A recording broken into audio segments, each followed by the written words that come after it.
দেখুন, ভিন রাজ্যে তো আজকে মানুষকে কাজ করতে যেতেই হতো না যদি না আজকে আমাদের রাজ্যে কর্মসংস্থান থাকতো, প্রত্যেকটা মানুষের রুটি রুজির একদম ঠিকঠাক গ্যারেন্টি থাকতো। মানে একটা মানুষ যখন একটা কাজ করছে তার পরের জীবনটা যাতে সিকিওর করতে পারে সেই জন্যই করবে। কিন্তু আজকে আমরা দেখতে পাচ্ছি যে যারা স্টুডেন্ট তারা ড্রপ আউট হয়ে গিয়ে বিভিন্ন সময় ওয়ার্কিং স্টুডেন্টে পরিণত হচ্ছে, কাজ করতে করতে তাদেরকে পড়াশোনা করতে হচ্ছে, তারা গিগ ওয়ার্কারে পরিণত হচ্ছে।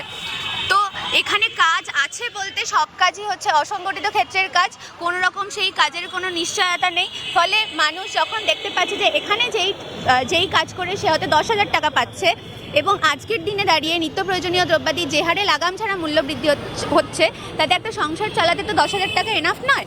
ফলত তারা যেতে বাধ্য হচ্ছে ভিন রাজ্যে। সবাই এরা যাদের কথা আমরা বলছি, যাদের উপরেই নির্যাতনটা হচ্ছে, তারা প্রত্যেকে ওয়ার্কিং ক্লাস, তারা প্রত্যেকে গরিব মেহনতি মানুষ। তো তারা যখন আজকে বাধ্য হয়ে বাইরের রাজ্যে গিয়ে কাজ করছে, তখন তাদের এই রাজ্যে কর্মসংস্থান শুধু আছে বলে ছেড়ে দিলে হবে না, তাদের জব সিকিউরিটিটা এনশিওর করতে হবে মমতা বন্দ্যোপাধ্যায় এবং রাজ্য সরকারকে।